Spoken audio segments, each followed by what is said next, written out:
Hello दोस्तों, कहानी की शुरुआत होती है पूरे यूरोप के शासक और फ्रांस के सम्राट नेपोलियन बोनापार्ट से, जिन्होंने अपने सूझबूझ, कूटनीति और रणकौशल के बलबूते पर संपूर्ण यूरोप पर फतेह हासिल कर लिया था। मगर 1812 में रसिया के दौरे के दौरान पहली बार शिकस्त चखी और 1813 आते आते ऑस्ट्रिया, रसिया, प्रूसिया और इंग्लैंड की फौजों ने मिलकर उन्हें सिर्फ पेरिस तक सीमित कर दिया।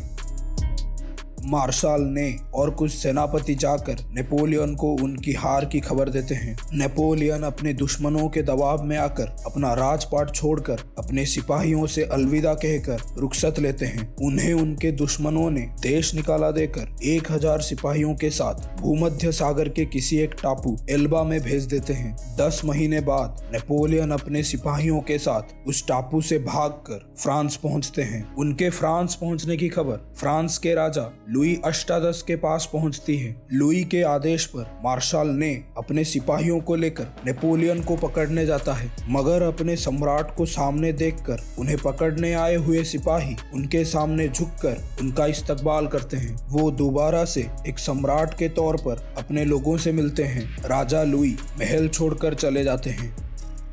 आर्थर ड्यूक ऑफ वेलिंगटन को नेपोलियन के आगे बढ़ने की खबर मिलते ही वो और बाकी सेनापति सब मिलकर नेपोलियन के खिलाफ होने वाले जंग की रणनीति तैयार करने लगते हैं और आखिर में ये तय होता है कि नेपोलियन को वाटरलू में रोका जाएगा। अपने दुश्मनों को कुचलते हुए आगे बढ़कर नेपोलियन वाटरलू पहुंचते हैं और आर्थर के फौज पर नजर रखते हैं। एक तरफ आर्थर और बाकी सिपहसालार जंग की तैयारी करते हैं और दूसरे तरफ नेपोलियन अपने बीमार शरीर को कल के लड़ाई के लिए तैयार करते हैं। अगले दिन दोनों फौज लड़ने के लिए एक दूसरे के सामने होते हैं। नेपोलियन अपने दुश्मनों पर गोला बरसाकर जंग की ऐलान कर देते हैं। दोनों फौजें एक दूसरे पर गोला बरसाते रहते हैं। दुश्मनों के घुड़सवार आगे बढ़ते हैं, मगर फ्रांस के तोपों का सामना नहीं कर पाते और पीछे हटते हैं। तभी फ्रांस के घुड़सवार उनके पीछे पड़ जाते हैं और एक एक को मार डालते हैं। जंग के बीच अचानक नेपोलियन की तबीयत खराब होने के वजह से वो पास में थोड़ी ही दूरी पर आराम करते हैं। तभी दुश्मनों के फौज को पीछे हटता हुआ देख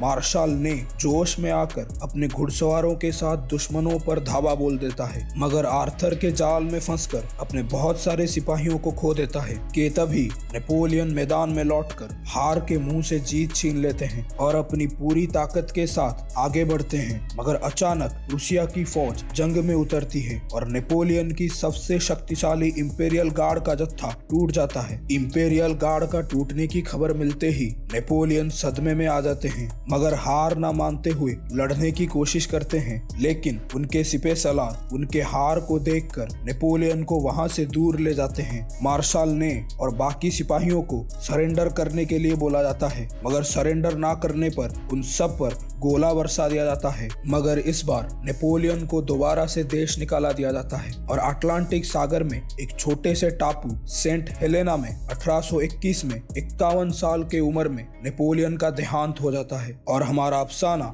यहीं पर खत्म होता है।